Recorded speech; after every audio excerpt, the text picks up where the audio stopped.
It was awful, honestly, like a lot more stress. Like, you hear like parents say like, oh, yeah, it's great. There's these moments and like you just look at them and like, yeah, there was a couple of those, but like there's a lot more other moments that were really seemed to be dominating. And those, cherishable special moments really felt far and few in between. And it's just not a lot of fun. Like parents, oh, being a parent is so much fun. Like it was just not a lot of fun. It was so much work and it was all encompassing. And, happy to say we're on the other side of it now. But like, those were the moments where Vanessa started talking about doing this that like, okay, yeah, something needs to change. Ever feel like you suck at this job? Motherhood, I mean. Have too much anxiety and not enough patience? Too much yelling, not enough play? There's no manual, no village, and no guarantees. The stakes are high. We want so badly to get it right.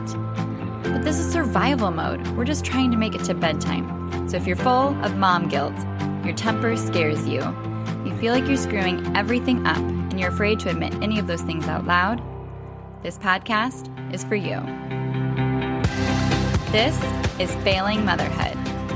I'm Danielle Bettman, and each week we'll chat with a mom ready to be real, sharing her insecurities, her fears, her failures, and her wins. We do not have it all figured out.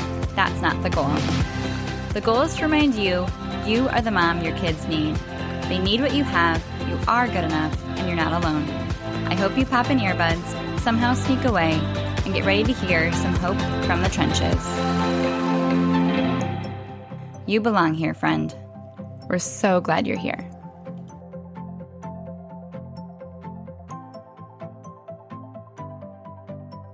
Hey, it's Danielle. I really hope you realize how much wisdom and insight is about to come your way. Get ready to take notes and share this one with your partner. On today's episode, I'm joined by Vanessa and James, parents to 2 young boys and graduates of my program, Wholeheartedly Calm. As nervous as they were to record together, they jumped right in with being super honest about how they were beginning to regret their decision to have kids because the day-to-day was so hard. They ended up sharing a powerful story about a recent trip they took that drove home so much of the perspective that we need to be compassionate with our kids and their need to make sense of the world. You'll certainly want to make note of the accommodations they made to make their trip so successful with their strong-willed child.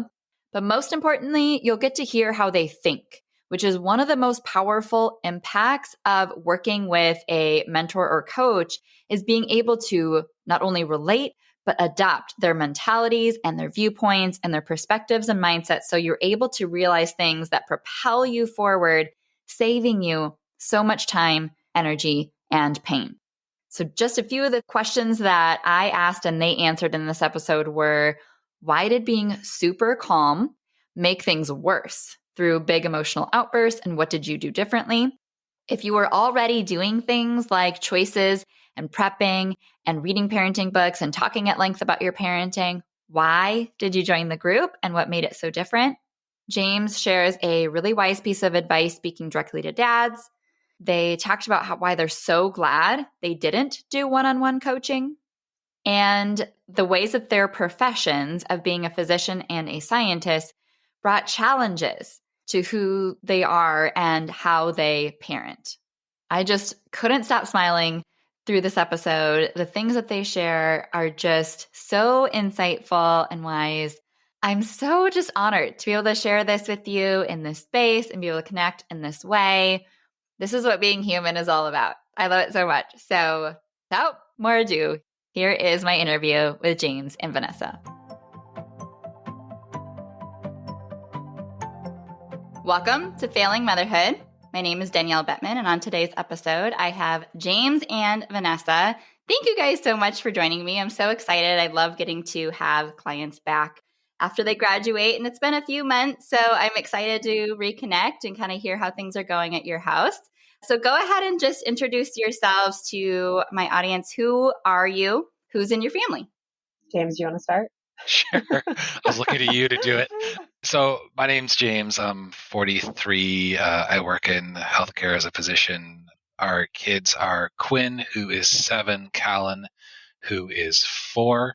We live in a rural area of Pennsylvania, so that somewhat limits like resources around us for certain things that like folks in other urban centers might have. Our kids started school this week. Quinn goes to what's called like a nature school. Callan is in more of a traditional school, and maybe we can talk more on like the pros and cons of that if you're interested. But yeah, Vanessa. I'm Vanessa. I am ageless, and I am a scientist and work in healthcare as well. I am the mom to Quinn, who's a sort of a mini me, and Callan is our little mini James. And I'm excited to be here, although a little nervous. Yeah, totally unexpected. What grades are they in? Quinn is in grade 2, and Callan is in pre-K. Okay. So who were you before you became parents? Like, what are your personalities? Like, what type of parents did you think you were going to be? What parents did you start off being? Give us some backstory.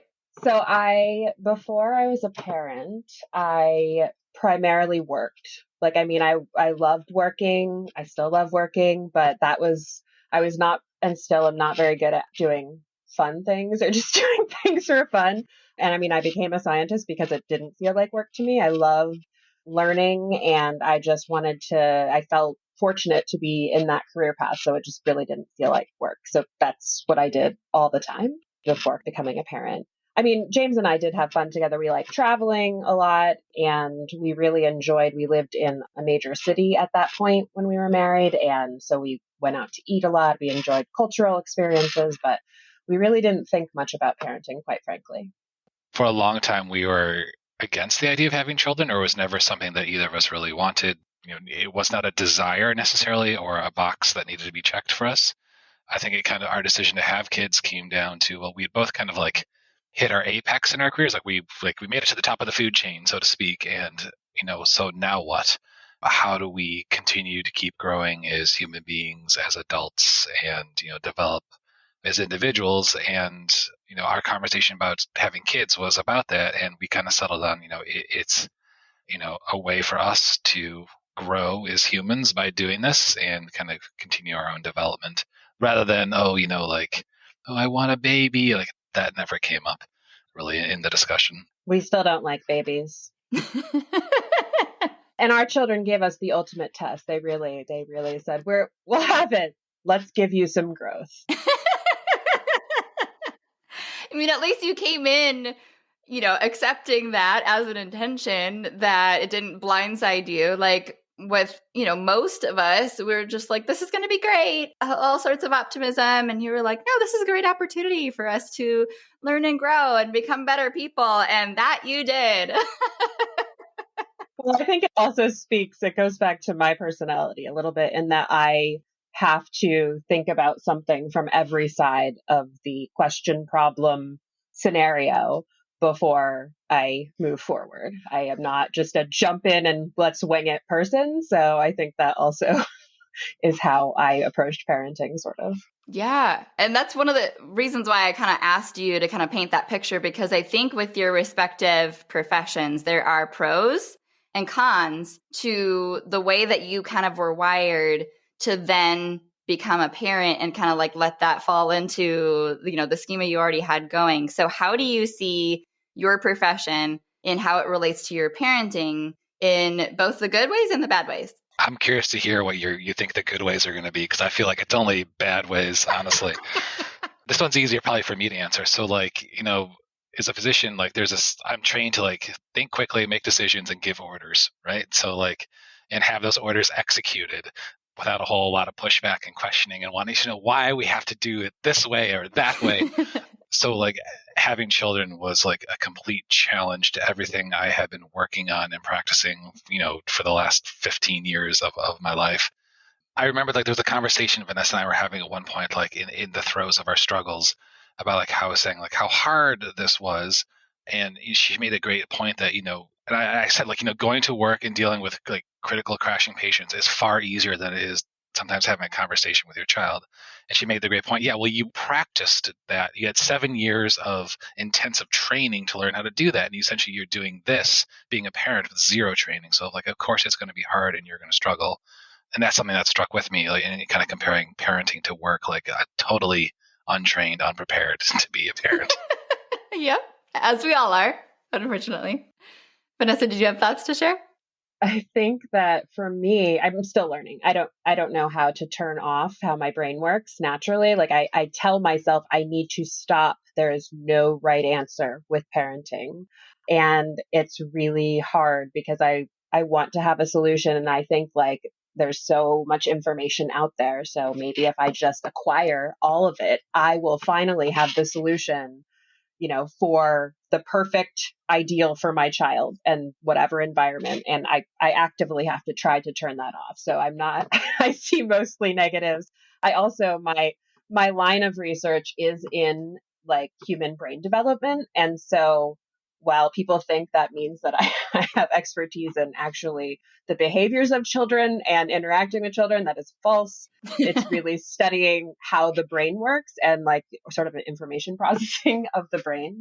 But that does mean that I think a lot about how every decision impacts brain development. And so I think that also makes it challenging to just let go because you cannot be perfect at this. And there is no perfect because like every child is unique, every parent is unique, every situation is unique. So I know that, but that really should be my daily mantra. I should print it out and put it on my wall because it's hard. It's hard to go against what I've been trained to do, which is find the solution and make sure that you're thinking of every other option. Mm-hmm. The scientific method does not apply well to child rearing. That's probably a good quote. I'll pull that. And I'll send you the transcript of what you say here afterwards so that you can write down your own quotes.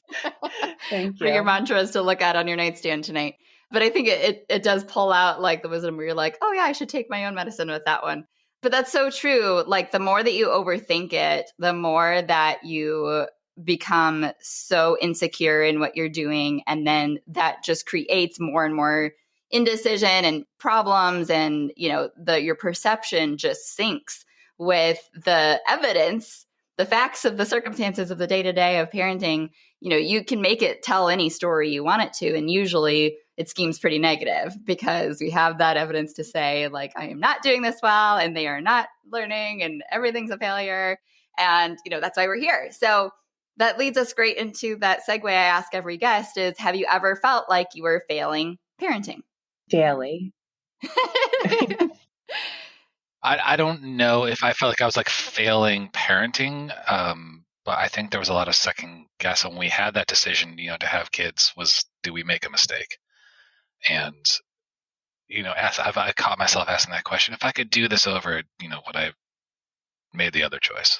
Mm-hmm.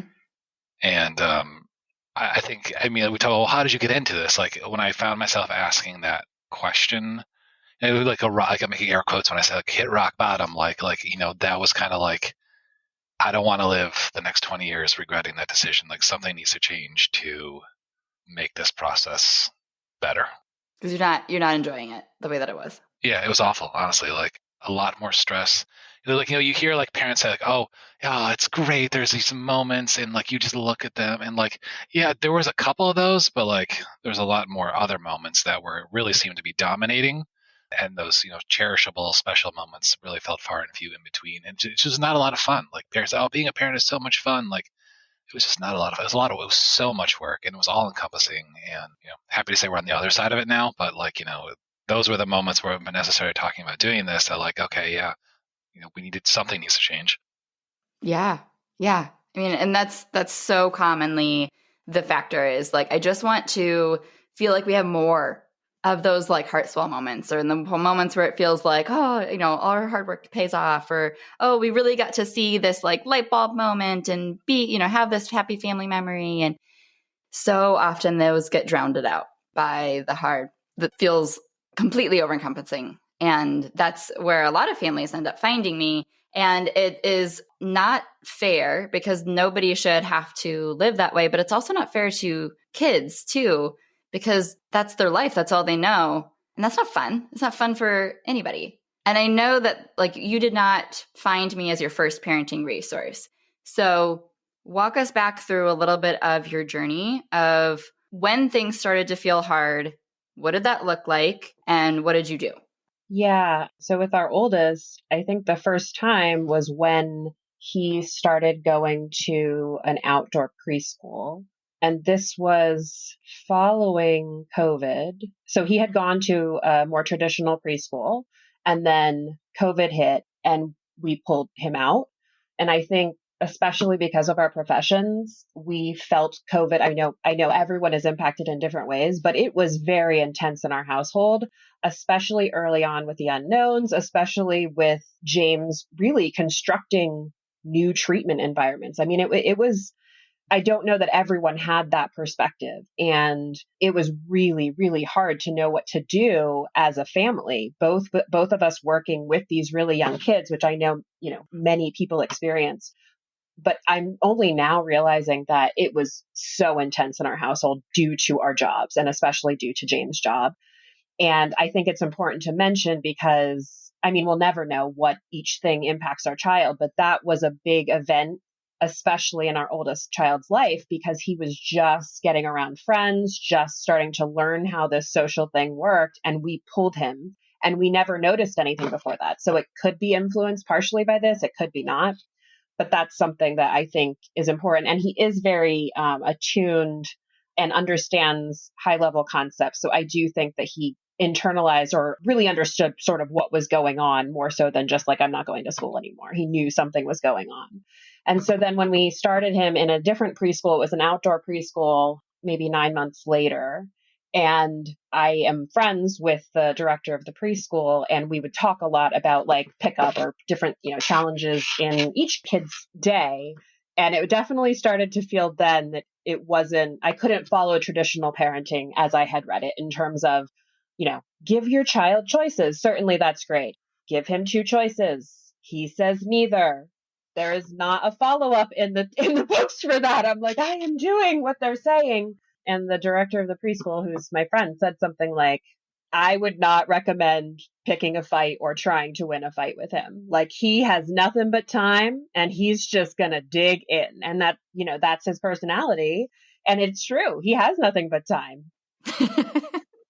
And so that's when we started thinking about these different strategies.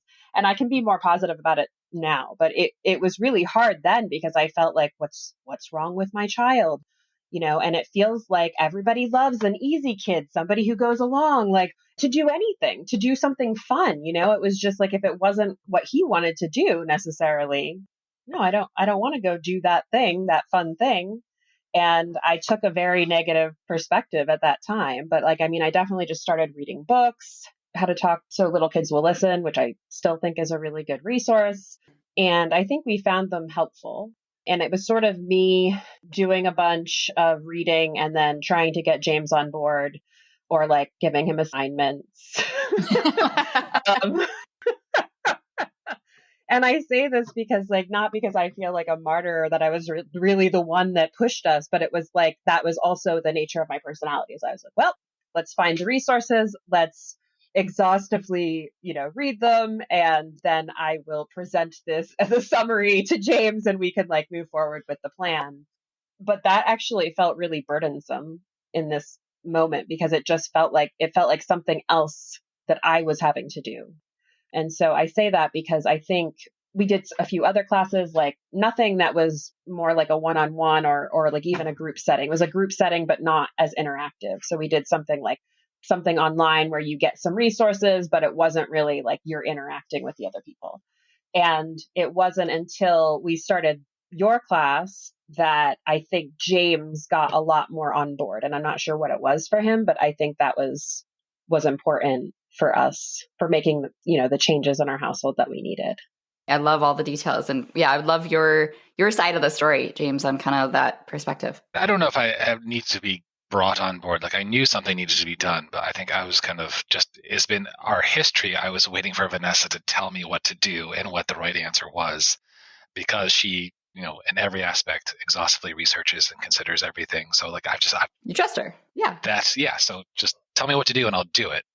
But I think that wasn't going to work. Like there wasn't a right answer. There wasn't a single thing that needed to be done, and the long story short of your class is that it's an introspective process of self-change. Like it's not changing them, it's changing us. And that's what needed to happen. And that's not something Vanessa could have told me that she came and said, James, you need to change. Like, I'm like, what the hell? Like, like that wouldn't have flown. In what way? How dare you say that? I am perfect just the way I am. So I think struggling to make these other things work and our usual approach to problem solving wasn't working is what kind of got me on board. That, yeah, well, we need to go to an expert here. We've tried our usual ways and we're coming up short still. And so was that a continuous Google? I can't remember how you first came across me. Was it the podcast? Do you remember, Vanessa? I do, because I, given my age, am sort of on the edge of social media interaction. Like, I'm solidly a Facebook girl, but had just been stepping my toes into Instagram. Anyway, and I was sort of like, as is my nature, trying to see both the good and the bad and everything. And there's like so many negative things about social media. This really is going to answer their question, I swear. But I started like exploring what Instagram was, and like, because I had found some groups through COVID, I actually had a lot of Facebook groups that I found really, really helpful, like really good to connect to. So I see the good side of that. So I was sort of like exploring Instagram. And then I saw like some parenting accounts and I was like, oh, well, this is nice to get like digestible bits of like, because that's what you need. You need reminders of, other people going through the same thing you are, advice in those little moments, because like it's just like moment to moment. You just don't always have the right thing to answer or how to approach it. So that's why I started on Instagram, to try to better understand like what's out there. And I started following some parenting accounts. And I think that's how I found your parenting account. And then I'm still trying to get James on board. He really isn't even into Facebook or Instagram. So I said, can you please make an Instagram account so that you can also follow parenting accounts? Because like, I thought maybe that's what he needed, was like just having more digestible bits instead of like me flipping out and saying, this is what you need to do for parenting. Maybe if he was just getting those little elements. And so I think I started following your account.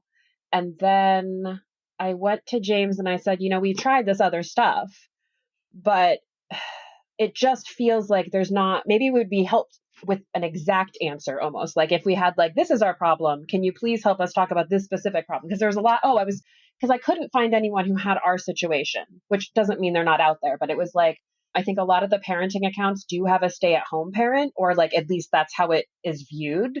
Or the people that are making those accounts, they are doing that as part of their stay-at-home job. So it's just, I couldn't see someone that was like us that had the problems that we were having and had solutions. So for example, like we have full-time in-home childcare, and that just creates a different dynamic. And I wanted more personalized advice on that. And so I will say, for the most part, whenever I go to James with like, let's do this, he was very supportive. So he never balked at me saying like, let's meet with this woman, let's start doing one-on-one. So that's how we found you. And also I remember when we talked with you, you had told us, I have this group, and I was like, I was actually sort of pushing more for the one-on-one than James was. Maybe, I don't know if my memory of that is exactly, but I just thought like, no, we need the one-on-one. I didn't necessarily see the benefit of the group, but it was very quickly into our group experience. I think probably after the first one, that I was really grateful for the group. And it makes sense in retrospect. Yeah. We're all looking for people who are going through something similar. And I think also that environment of, not being judged at all, because that's what we all need for parenting. I'm very grateful that you gave us that option. You didn't push us in one direction or the other, but you gave us that option. Mm-hmm. Do you feel like you missed out on anything that you would have had with one-on-one? No.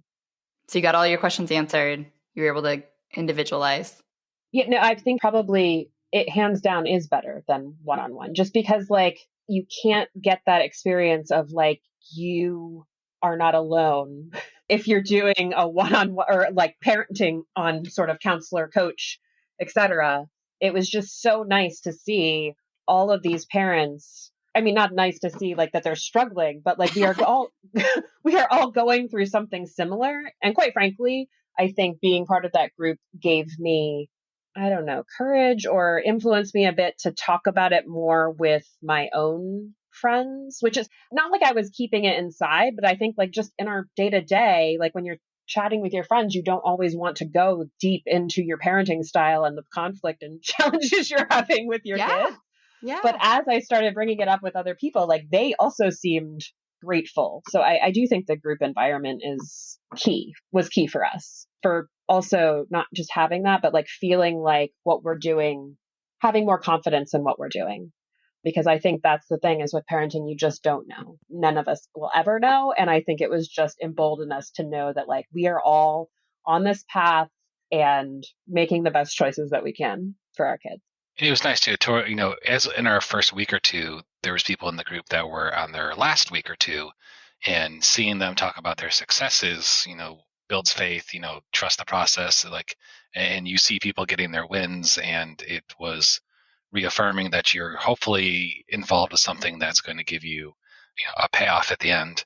And then towards yourself, when you are, in your last weeks, and then you see the new people getting their first successes, like you're so happy for them, watching their own growth, like you feel in a way like a proud parent, like, Yes. like you're genuinely happy for everyone else in the group. And it was really great. Yes. Okay, I want to circle back to that because you guys ended up being super seniors and you're like resident experts now in the legacy of Wholeheartedly Calm. So we have a lot I want to tap into there, but take us back to kind of that month that you were deciding to join. What hesitations did you have? What did that conversation look like? And how did you know that this was either what you wanted or you were in the right place? How did you make that decision? I'm trying to remember like how the conversation went. I think we both recognized that this was in line with other things that we had found some success with. It seemed like this would take it to the next. We just knew we were close. We knew we were barking up the right tree with some of these things we had done, with how to talk to your kids and that style. But we knew we needed something more, and this seemed like that something more. Yeah, I don't remember I don't remember a month between considering and joining. Maybe there was, because I think we were both pretty much on board very quickly. But that's because we had decided we wanted something like this previous to that. I think that our house just felt tense all the time. I think like we were dealing with, getting to school problems. So it just felt like every day, especially the mornings, were such a slog and didn't feel great to approach. So I think we needed something because we wanted to continue getting up every day, Yes. and preferred that would be a more positive experience. So I think we were just ready, and there wasn't really a lot of decision in terms of like, do we do this? Do we not? I mean, I think we did talk about like, will this be different? Like, will we get a value out of this? I think especially like, because we received some, written content, and, James and I talked about it, and he's like, well, some of it does feel like what we've read, maybe in a different way. But I think that we really were on board with the class. So as soon as we did the first class, I remember James saying that we made the right decision with the group. Like, it's weird that we felt such a connection with some families that in retrospect, I'm like, we were only on 2 calls with them. And I still find myself like, I wonder how it's going with them. Yes. Yeah. So I think we were ready. So then let's go that step back. And what led you to that place of being ready? Like, we need something else. It just, at that point, it's like, which one? What were some of the, let's say, symptoms of what did parenting look like in 2022? How did it feel? What was going on day to day? Yeah, I mean, I don't like to mentally go back because it's so much better now, and it's hard actually to remember. But getting to school daily was awful, and it was a series of negotiations. It was very stressful. James and I were fighting more because, like, usually one of us would be taking our oldest to school. Sometimes both of them went to the same school at that point too. And it was just like we were texting and, being mean to each other because we were just so frustrated that like the other one didn't have this terrible morning, like because the mornings were awful. And then I think the days we were a bit on edge because we were wondering, because there were sometimes symptoms at school. They definitely resolved over time and reduced. So I can't remember exactly in 2022, but certainly we were worried about what was going on at school. I don't think we realized in that moment that sometimes we were setting the tone for that through our morning routine or our attitude during the mornings. But yeah, it was awful. Like, we knew we needed something, and we knew we had read the books and done some smaller content, but like we needed to focus and like I don't think of it as a problem anymore, but like in the mindset then, we try to fix this problem. We need to, we need to address this. And that might be when I, talk to James about like, we haven't studied parenting. Like even the time we put into reading these books is not a lot of time. And this is this child and they're this new age, right? Like, so they're always growing and developing, and whatever strategy you had the year before may or may not work. So like, just like you have continuing medical education credits, like in order to do your job well, we should continue with something. So yeah, it was really awful. Anytime my phone would ding with a text, it would be a sense of dread, either because I knew it was Vanessa messaging me with a problem that was happening, and then, God forbid it was his teacher texting. It was instantly your stomach drops out the bottom, and you're just waiting. Even it would be a good message, like just like it's going to be something awful, and there's such a sense of dread from moment to moment, just waiting for the next bad thing to kind of happen, and realizing like we can't live the next 18 years like this, and we had to do something. It was unsustainable. Yeah.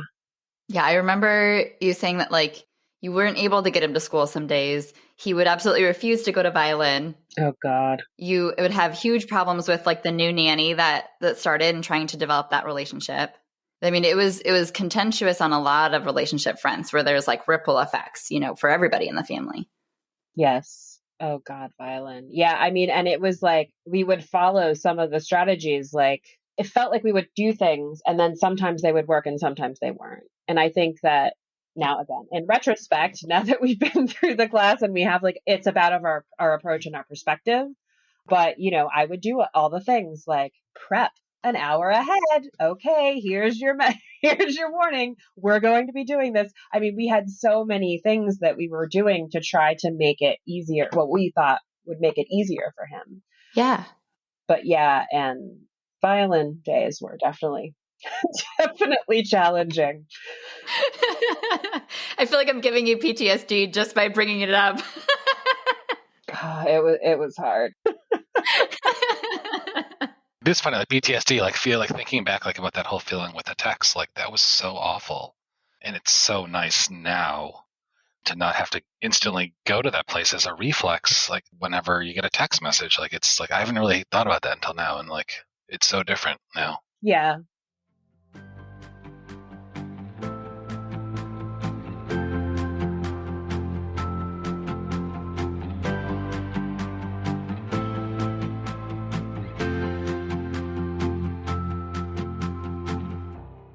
So, big emotions from little people are running the show at your house. Is that right?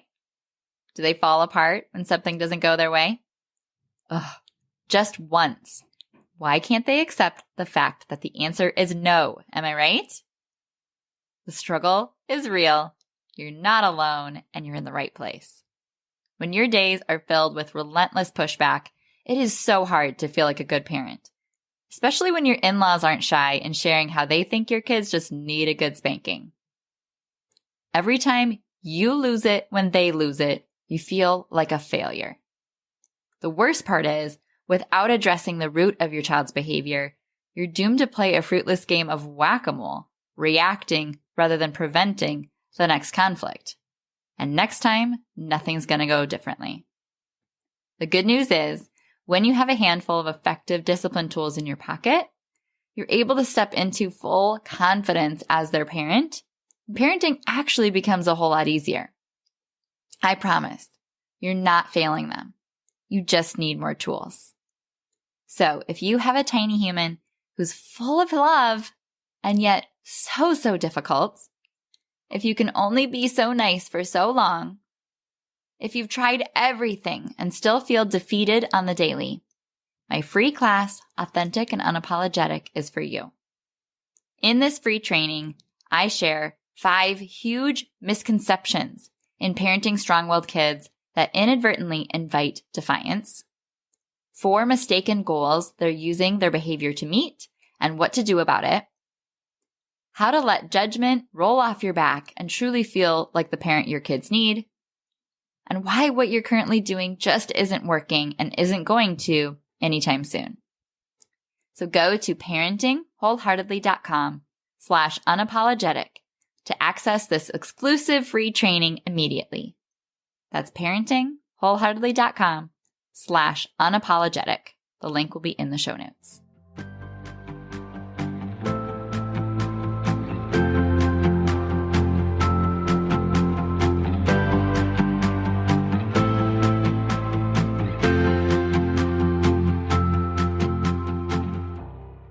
Let's fast forward, and then we're going to go back to the middle. Fast forward to this summer. Tell me about your trip that you were messaging about, how amazing and like successful in your mind it was. What are things like now? So yeah, we had our first family international trip.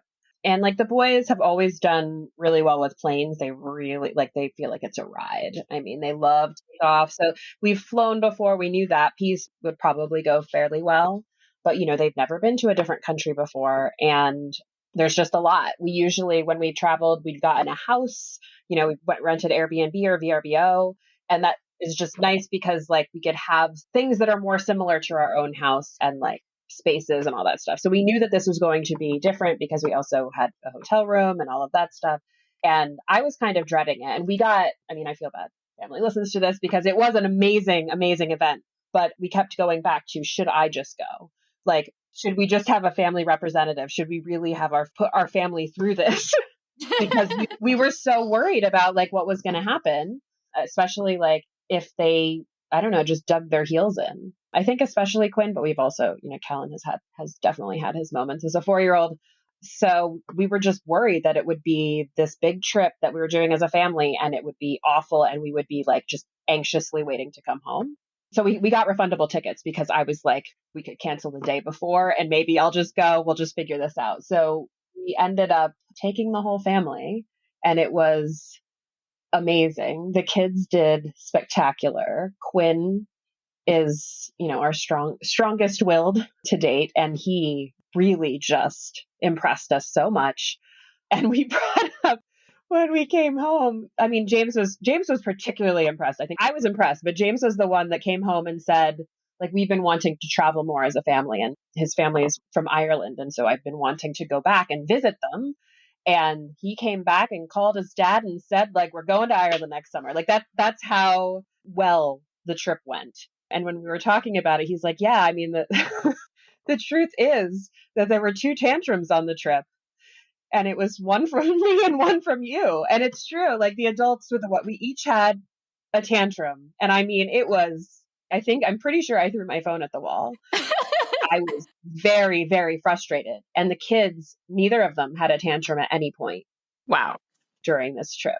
Anyway, I'm trying to get to the point, which is it really helped us realize like we had tantrums because of the pieces of our environment that were unknowns, that we were used to having them be known. Like we were outside of our own element and like our communication had sort of broken down because, neither of us speak Spanish and we didn't necessarily know where all of our resources were coming from that we needed, like water. So we needed like large amounts of bottled water. Like these things like seem simple, but we both realized that we didn't have those and we didn't know the plan. When we didn't know the plan, when we were like completely taken out of our element, didn't have the right communication, didn't have all of our needs met, both of us had tantrums.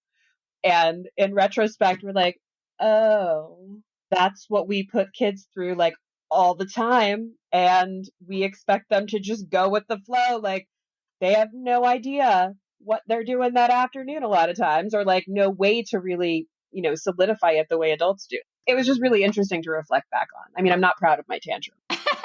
Hey, we've all been there. It just helped us realize like we really do have high expectations. We, meaning both us and like the world at large, has really high expectations of children just following along without all of these pieces that we would like to have as a known, to be able to feel safe and all of that. So that's such a good analogy.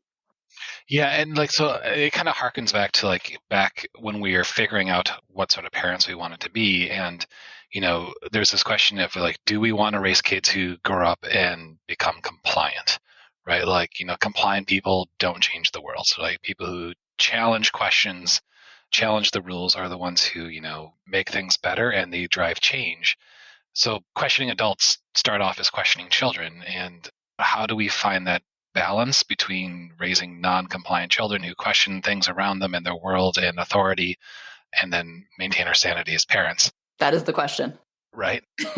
And this kind of really helped us, this event perspective, because we were now kind of essentially being forced into being compliant adults by through this trip, like going with the agenda that was set for us at this exact time.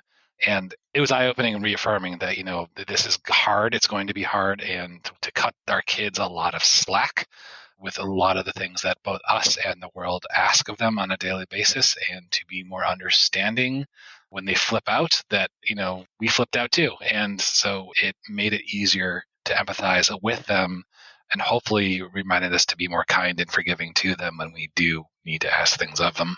Yeah, and I think the other piece is just like a reminder back to a lot of the lessons we learned in the class, which is like trying to learn about your child, like being open and wanting to learn their perspective, because I think that piece also in this trip, just things that I don't think about that came up. So for example, we've gone on some trips, but we've always rented a car. I mean, COVID sort of cut off our trips for a while, so they don't have many memories of trips. But when we started going on trips, we would rent a car or we would go to drivable places.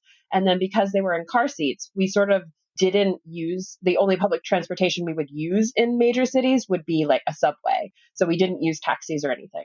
So we went to Mexico and then we were using Uber and taxis and things like that. And we had sort of talked to Quinn about it because like we wanted to talk to him about like try to give him perspective and so things he could anticipate. But it wasn't until we got there and we had taken a couple of cabs and he's like, it's kind of strange to like just get in a car with somebody you don't know and then just like trust that they're going to take you somewhere that you don't. I'm like, huh. That is a really, really, really great perspective that I never considered because it's just become commonplace. But I can imagine that is really disconcerting. And wow, thank you for going along with this. Even though you Yes. guys are like, gosh, just get in this car. No, we don't know this guy. Yeah, he'll probably get us there. Like, Right. Like, okay, as long as you trust him, I guess. but I don't know. There were a lot of moments like that, I think, that helped remind us that our kids are living in this world and we need to try to help them make sense of it a lot of times. Yeah. No, for real. So like, what do you owe the success of the trip to? How were they so much more resilient than you expected them to be? What do you attribute that to? That we have become perfect parents, I think, is really no, I mean, we did make we were mindful about some of the things that we know their needs are. So like Quinn likes to do this sort of jumping thing. He kind of regulates and like does a little game on the couch. And so we've always, again, the Airbnb kind of thing comes up. We've always had like a house sort of situation when we've traveled. And then he could sort of regulate doing this game that he does. And so we knew he would need a couch. And so we were fortunate they were able to get like a suite that had a couch that he could do this thing that's very important to him. And I think it's one of those things that like we think of when we're traveling, all of the pieces that are important to us. Like I have a lot of those pieces. I am a high maintenance traveler. Like I need to sleep in a certain situation. I need my white noise maker. Same. So like I bring all of those pieces on the trip, right? Like, so I wouldn't do well if I left them home. And I've learned that about myself. So I think we were conscious about that. We were conscious about things that were ultimate needs of theirs. I tried doing a sort of book to prep them, but it really didn't even help. So I don't know if that was it, but we did talk to them about what they were going to do. And then we also tried to figure out a strategy, again, working with their personalities of like what they could focus on in moments where they were, overwhelmed or it was stressful for them. So like, you're in a country where you don't speak the language, although I have in retrospect realized this is what kids do most of the time because they can't read signs. They can't like do all this stuff. So like all the things that we use to like make order around us.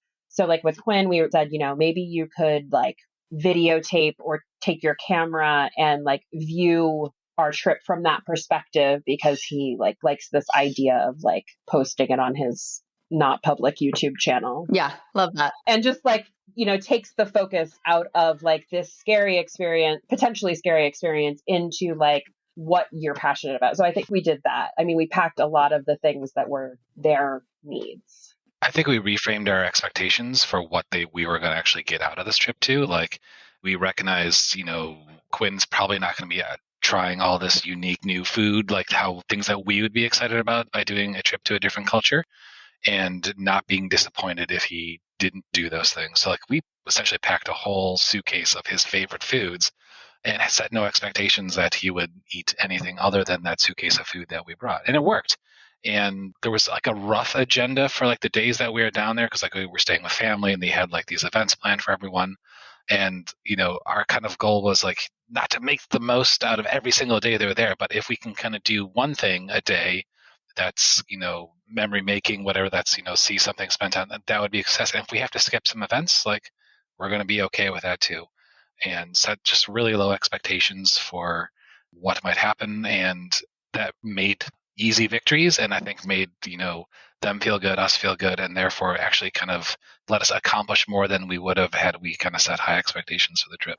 Oh my gosh, that's huge. And I love all that insight because I feel like, now I'm going to name the episode like Traveling with Strong-Willed Kids because there's so much mindset that goes into that trip that you shared a few circumstantial things, but a lot of it is your mindset.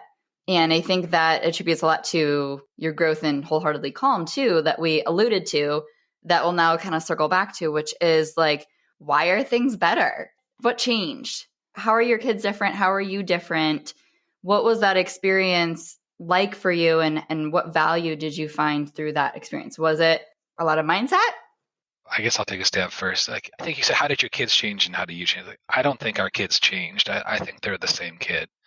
I think, personally, I have changed a lot. And the thing I keep coming back to, so a couple thoughts, so kind of stream of consciousness here. Like one thing I learned, there's no quick fix. Like this is what we set out to do, which is to grow as adults and human beings. And that's not an overnight sort of thing. That's a lifetime journey. And recognizing, that I have to keep coming back. It's not something I can graduate from. Like this class doesn't end. It's 12 weeks of intense, but then you kind of have to revisit it and you have to keep studying, doing your CMEs, as Vanessa says. And I forget that sometimes and I have to come back to it. But, those core pillars that, like even like the week one, I think is lessons are like the most important, where it's like, until you're in control of yourself, like you're never going to be able to control what's happening around you. If anything that I took away from that class, it's that. And that's about me. That's not about my kids, and that's how I think I probably changed the most, is just recognizing if things are not going well in any particular station, it's usually because it's something I'm doing, not because it's something that they're doing. And being able to revisit that over and over again, I think is what lets me continue to have victories and wins. And, it's not perfect. I still get it wrong a lot.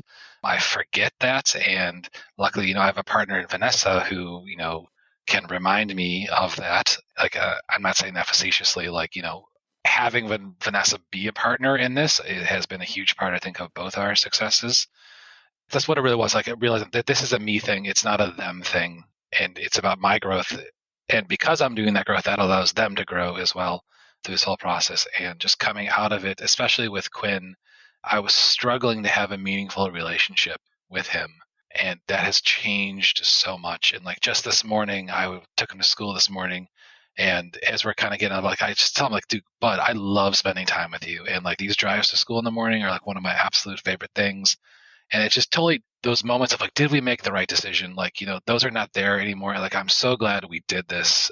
I say that now, like, tomorrow I might totally regret it again. You never know. But, but like the pendulum has shifted to where most of the time I was unhappy with that decision to most of the time I'm happy with the decision. And I like where our trajectory is going as a family. Those moments of joy are now present. Those instantly negative thoughts are gone. Are there setbacks? Sure, but like they're far and fewer in between, and you build that momentum and you just get the ball rolling, and then it starts to build on itself and it starts to reinforce itself. And it only becomes easier. There's this like saying like at work, like about like customer service to patients, like, why does that matter? Catering to their, not just their illness, but to like their person. And somebody said to you in the lecture I went to once, doing that only makes your job easier. And I think that really kind of applies here. Learning like the skills of how to interact and meet their needs like makes everything else easier in every aspect of your life. So by doing those extra steps, like, why do I have to do this? But then you do it a few times, like, oh, this makes it easier. This makes my job as a parent easier. It makes their job as a kid easier. It just feeds into itself. Yeah. And as devil's advocate, as a listener, it sounds lovely, but it also sounds like, why would I sign up to something that's like a high investment and commitment level when my kid's not any different at the end and I have to do, all this work? Like, what would you say to that as kind of like I want to fix them. Why would I go this route and change me? How does that actually stop the tantrums? I don't get it. Well, I have an answer because when James was talking, unsurprisingly, I was like, no, that's wrong. No, not that it's wrong. Because no, it is really about parental change. Like we recognize that, and it's about perspective.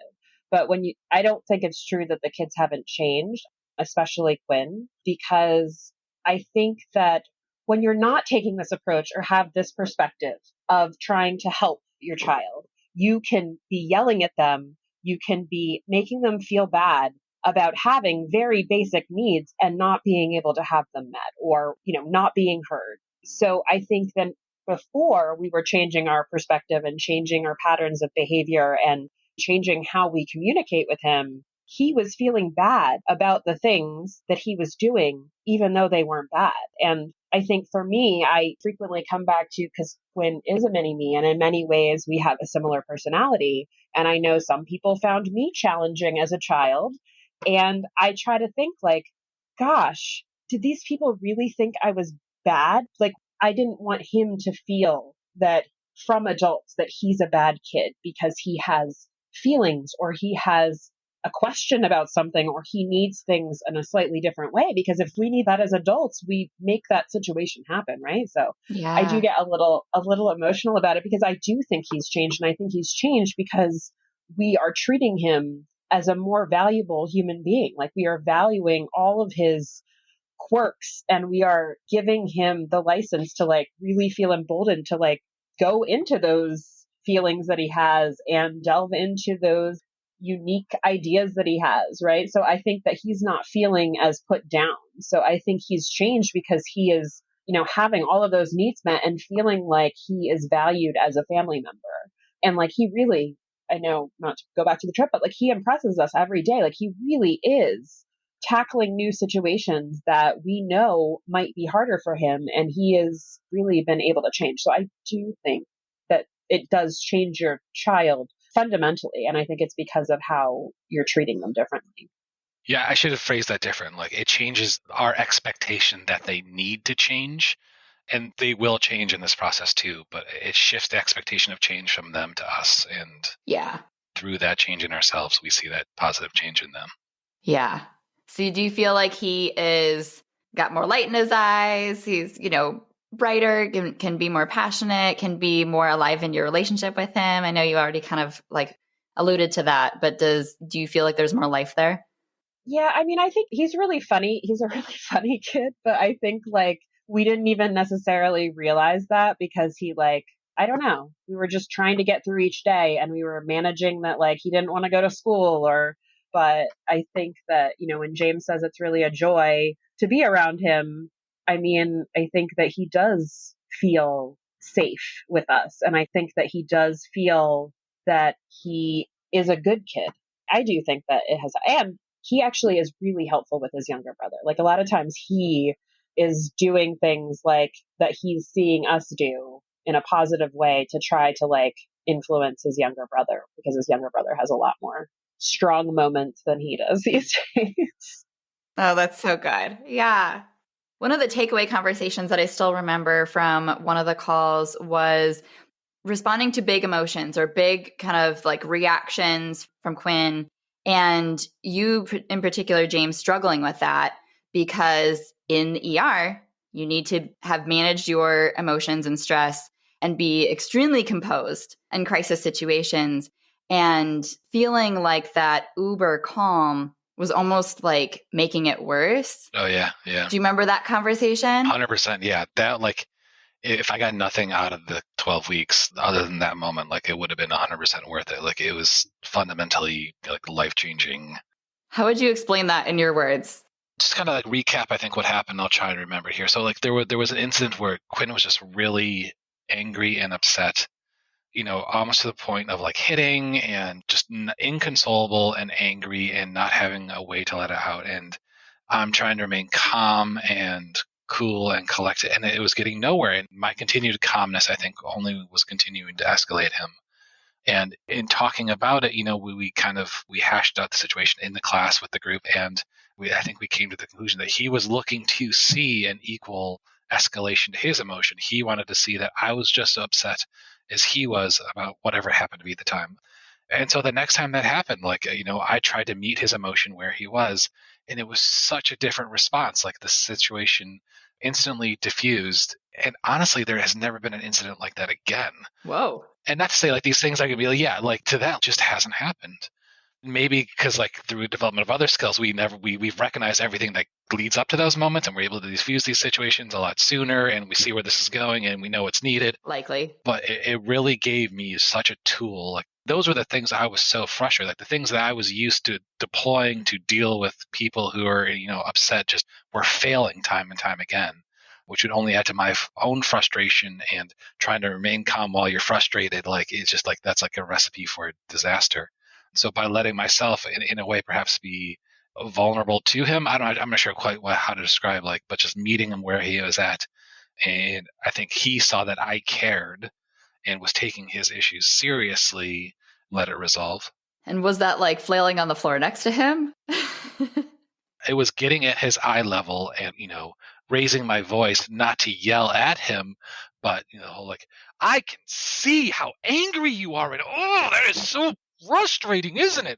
Rather than like, Quinn, this is really upsetting. I get it, but let's be calm about this. This is not worth getting upset about. Like, no, to him, it's worth getting upset about, right? He's showing me that it's worth getting upset about, and so by getting as equally upset about it, like it's felt, let him feel heard, I think, and that's let him be recognized. And when you feel that way, when you feel heard, right? Like that's super important. Yes. Even if it doesn't get resolved. So like as long as you know your issue is being heard, like it helps you feel better about it. That's so huge. It also has a residual help in your marriage, because I too find it frustrating to be approached by a calm, very calm person when I am infuriated about something, which I think James started to recognize, because he is so calm all the time. And so, I mean, I make it as a joke for marriage, but I mean, I really think relating these experiences to adult versions is not that challenging. Like there are so many situations that you can fairly easily relate it to an adult, like adult communication or an adult relationship, and or make a parody of it in terms of like, can you imagine if we made adults do this very thing that they're getting frustrated about? So yes. And that's what a lot of like the modules start off with, is some type of perspective shift where it's an analogy or it's getting in their shoes or it's looking at it in a new light that just lets you have that shift in perspective and mindset that allows you to actually realize like, oh yeah, once I look at that differently, it makes sense. And then that just like unlocks a breakthrough, and they just have those, over and over and over. So is there anything else that you took away from the group, or that was kind of like a lasting thing or something that you wanted to be able to share? I always found it helpful, like to hearing when other parents were talking about their problems and then being able to apply the things we learned to other people's problems. And that I think really helped us all reinforce the ideas, like talking it out together in this meaningful, sort of vulnerable sort of way really got more out of than if we had just talked to you alone, I think. I miss that a lot, like checking in with the group and kind of like hearing people's struggles, not to feel good about my own struggle, but to help them, because I know that's how we're all learning together and getting better as a group by doing this together. And I think the other thing, I don't know if we've covered it or not, but it was actually something one of the moms said on one of the early calls, I think maybe the second call, that oh, well, I've finished the 12 weeks, but I'm not perfect at this yet, or this hasn't resolved. But I realized I actually am a parent my, whole life. Like we have years to continue to work on this. And I think that is important because it was like, there definitely is change that happens in this like relatively short 12-week span of the class. So that is a benefit, but like, there's also this, it's a big lifetime benefit. I mean, it sounds kind of cheesy, but it's like, it really is a perspective shift that extends beyond the class. So you can get this sort of somewhat quick fix because you do see change over the course of the group, but ultimately it's a lifelong change that's going to like help you be a better parent, help you feel better as a person. So I think that it goes beyond that commitment. I'm so excited to have you guys in that graduate group. We started a kind of back end alumni community because we have missed each other, and we'll get to have a call every month with the current group members. And I think that's going to be such a cool environment because it's so valuable to learn from people who get it and you speak the same language and you know that they've been in your shoes and you've seen them grow over time. Like one of the group members last week was saying goodbye to somebody who was graduating, and they were like, I really just, every time you talked, I listened, and getting to like have that type of like mentoring relationship outside of real life, like it's hard to find. So I'm really excited to be able to continue that on the back end because we all definitely need 1,000 more reminders, and we're going to go back to our instincts and, keep finding new curveballs along the way. So we'll get to stay connected there. And that's going to be an opportunity for all upcoming graduates to join, and they'll get to meet you, which will be so fun. But yeah, so as we wrap up, what would you tell yourselves last December to kind of like, speak to listeners who are still in that semi-miserable place? What hope can you give them? I think something like this is particularly helpful for maybe the dads out there that are struggling. I think a lot of this kind of empathetic, not to stereotype, but I think some of it does come easier to the mom half sometimes. And, whether we as men are fighting stereotypes of being, empathetic, emotionally available, sensitive, in terms of the spectrum, like I consider myself to be pretty good at those things, but this class made me realize I still had a lot of work to do in terms of being perceptive to what my kids are asking for, being emotionally aware of what was actually needed.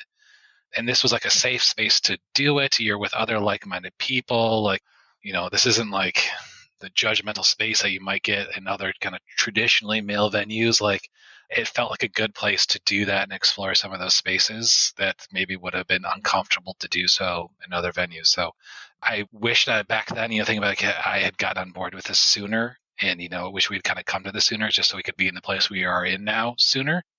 And I guess that's sort of why I brought up the 11-week commitment versus like lifetime, et cetera, because I know that the cost sometimes comes up, because it feels, and it can be a significant cost. But I think that's because it happens in this limited space, but you have to sort of expand that cost out into the life, into the lifetime of the child, because I think that can be hard to overcome. And so like, if that piece is what's preventing you, if you could think of it as extending through the lifetime of the child, it actually seems relatively inexpensive. It's just happening at this one time. And I just think the value is tremendous. But I know that piece can be hard for people to overcome. And I will say we've done some of the other, buying a book, and it's not the same. Like it's a fine place to start, but you can't get this experience without, jumping in and doing it. And Vanessa, we said before, like I feel like doing those other things first is actually probably beneficial, only so when you come here, you can really kind of appreciate the difference. Had this been my first dipping toes into the kind of pool, maybe I wouldn't have gotten as much out of it. There are great stuff in some of those other materials, but this particular class really kind of contextualized all of it and kind of really just brought it home. Yeah, I mean, I think it depends on your personality and experience. Like, I know there were other parents that we saw come in with relatively few pre-existing resources, or we saw a lot of growth because, they're all our friends now because we were yes. part of this experience. You really do root for everyone. So I disagree a little bit. I think like everyone's going to come to it in their own time. I think you do have to be a bit ready to work on yourself, which can be hard for some. But I think you can come into it with existing resources or not. And I think that there's a lot of value either way. No, the readiness is everything. It's like knowing that in your path, you've exhausted your current options, and it means that much to you to have better days and to carve out the time and make the investment now so that the rest of their childhood is in a completely different trajectory and place. And that, it might take you a while to get to that point, or you may just realize that really early on. We have families that are starting off with a 10-year-old, and we have families starting off with a 2-year-old. There's definitely an advantage to doing it sooner than later, but it's never too late. And, there's so much hope on the other side, no matter when that is for you. So I love the yin and the yang that you guys have to really supplement each other. I love that. And that's why it's so valuable to be able to have partners in these call discussions, because we all are looking at things from a different angle. We're coming at it with completely different life experiences, creating kind of the way we see the world and the way we read things and the way we read people. So being able to have actual discussions about things, you're able to just bring up points and lenses that I couldn't possibly cover in a book or a, quick module that, oh, yep, got it. It totally changed my life with that one 10-minute segment. That's underestimating how nuanced these relationships are and how complex our kids are and just how, convoluted our brains are. I mean, you could probably speak to that more than I could, Vanessa. They're all very convoluted. Yes. Okay, so did we cover it all? Is there anything else that's on the tip of your tongue? No, I think we covered. Okay, awesome. How are you the parents your kids need? That's how we have to end every episode. In that, recognizing we're not yet the perfect parents, I think, and by continuing to be willing to look at this and work on it and revisit it and hoping to grow, willing to grow, even if that's hard and challenging and frustrating in many points along the way. I think Vanessa and I are both committed to that. And through that, I think that's what they need to get them where they are in a place where they can do those same things, grow and develop and, mature, and being the parents that recognize it's a lifelong journey and hopefully instilling that belief into them that self-growth is a lifelong cradle to grave sort of thing. Excellent answer. Danielle has done a great job.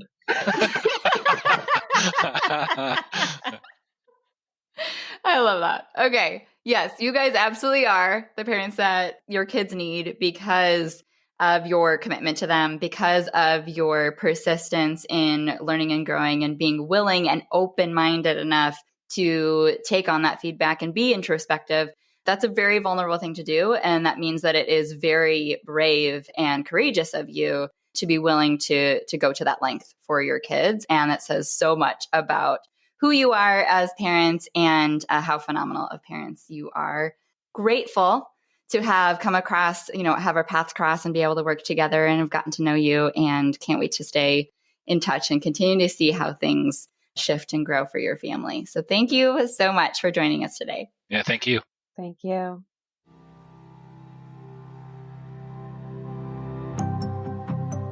Thank you so much for tuning into this episode of Failing Motherhood. Your kids are so lucky to have you. If you loved this episode, take a screenshot right now and share it in your Instagram stories and tag me. If you're loving the podcast, be sure that you've subscribed and leave a review so we can help more moms know that they are not alone if they feel like they're failing motherhood on a daily basis. And if you're ready to transform your relationship with your strong-willed child and invest in the support you need to make it happen, schedule your free consultation using the link in the show notes.